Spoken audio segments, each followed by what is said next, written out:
In the last segment, we saw that the law of nature dictates that you should do whatever it takes to survive. That is, you should preserve yourself. In an earlier segment, we saw that in the state of nature, which is a state in which there is no government, there would be a giant bloodbath. People would be at each other's throats constantly. Accordingly, the law of nature suggests that you should try and end the bloodbath, end the war of all against all. In this segment, we'll reiterate that point and then explore how it is we should do that. So, the first thing we should try and do is seek peace. Why is that? Well, as I just said, the war of all against all is dangerous. In fact, it's the greatest danger to anyone. So, since the law of nature dictates that you shouldn't endanger yourself, it follows that you should try to end the war of all against all, which is to say, you should seek peace. Now, here's the argument just laid out. The war of all against all is the greatest danger to me. That's really obvious. Remember just how brutal it is with competition, distrust, and the struggle for glory. The law of nature, remember, dictates that you shouldn't endanger yourself because, thinks Hobbes, survival is your fundamental motivation. So it follows that you should end the war of all against all. You should seek to eliminate it. And you do that, of course, by seeking peace. This raises the question, how can you seek peace? What can you do to escape the war of all against all? Hobbes thinks that the first step is to lay down the right of nature. Remember, the right of nature is a sort of natural right that each of us has to do whatever it takes to advance our own interest. So the idea is that there are no moral constraints on you in the state of nature. That is, if there's no government, there's no morality. There's no moral constraints, and therefore you have no sort of limitations on what you should do. You have the right to do whatever you want to do. Well, Hobbes thinks so long as you retain that right to do whatever you want to do, there can't possibly be peace.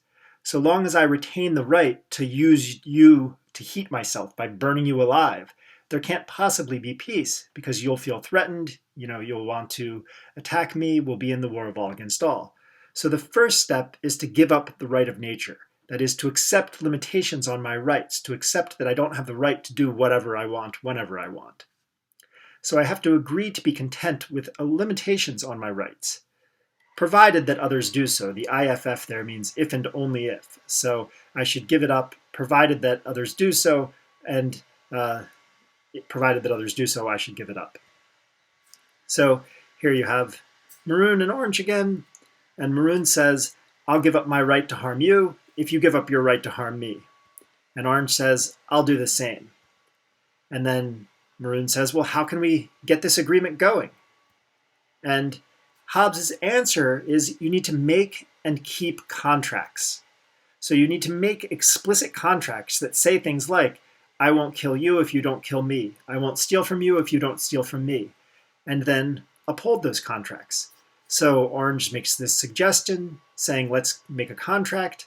And they extend hands and shake hands, and everybody's happy, and we're now escaped from the war of all against all, and everything is peaceful.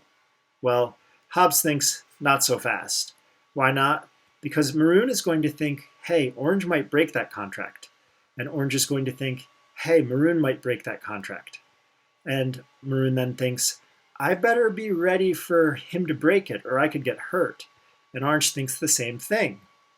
And then Maroon thinks, well, the best way for me to be ready for Orange to break the contract, the best way for me to prepare for Orange to break the contract is for me to break it first before Orange gets the chance to harm me.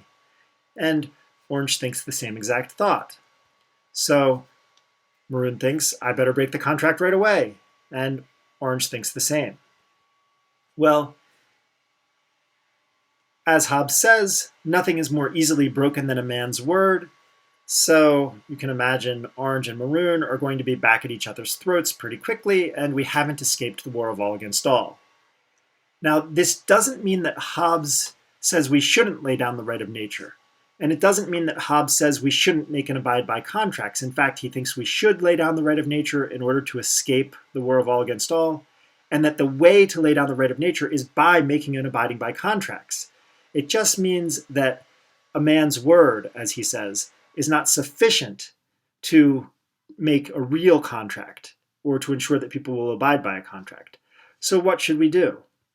Well, you might think that conventional morality will work. That's how peace will be achieved. We just have something in us that will allow us to sort of get along. Hobbes insists that this will fail. Why? Because he says you always have incentive to violate conventional moral rules in order to gain more power. Why? Because that will help ensure your own safety. Why do you want to ensure your own safety? Because the law of nature dictates that you pursue your own survival. And here Hobbes is emphasizing a point we mentioned earlier, that there is no justice or injustice prior to contracts. And correspondingly, there's no morality prior to contracts. And because this is a point people sometimes struggle with, I'm going to read the quote. So he says, "Before the names of just and unjust can have any place, there must be some coercive power to compel men equally to the performance of their covenants." So what is he saying here? He's saying that there is no such thing as morality. There is no such thing as a morally good or a morally bad action. There is no such thing as a just or unjust action. The names just and unjust have no meaning unless there's a contract. Moreover, that contract has to be enforceable. So morality presupposes some kind of enforceable contract, some coercive power to make sure people keep their agreements. Well, what would that coercive power do? He continues and he says it has to be by the terror of some punishment greater than the benefit they expect by the breach of their covenant. So what this means is he thinks you have to have a coercive power ready to enforce a contract, and the coercive power has to punish you more severely than the benefit you would get from breaking the contract. So if you and I make a contract, and if I break it, I'll walk away with $500. And the punishment will be that the government fines me $250, well, that's not a real contract because I have every incentive in the world to break it. If the contract is going to be real, the government has to fine me $1,000 if I break it. And then when I break it, I get my $500, but then I have to pay $1,000, so I'm worse off. So now it's a real contract because the punishment makes breaking the contract not worth my time. The punishment makes, to put it the other way, keeping the contract worth my time.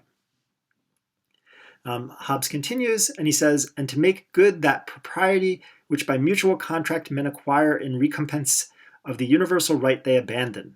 That is, they're giving up this right of nature, this right to do whatever you want. That's a pretty cool right.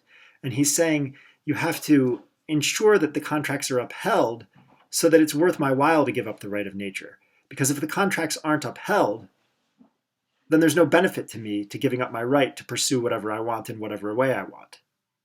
And then he says, and there is no coercive power that can do this, that can enforce contracts in a real way until there is a state, until there is a government. He calls it a commonwealth. So basically the point of this passage is to say, there's no such thing as morality prior to contracts. And there's no such thing as contracts unless there is a coercive power that can enforce agreements. And there's no such thing as a coercive power that can enforce agreements unless there is a state, unless there is a government. And that's why, at the end of the day, there's no morality until there's a government. Okay, so the question becomes, how do we make and abide by contracts? And the answer will be, at the end of the day, we make and abide by contracts by giving up the right of nature, giving it to a coercive force, a government that has the ability to make us do what it wants us to do. So before arguing that we need to do this, that we need to create a government, and describing what that government will be like, Hobbes considers a few other answers, that is, a few other proposals for how we might make and abide by contracts, or more generally, how we might all get along and escape from the war of all against all.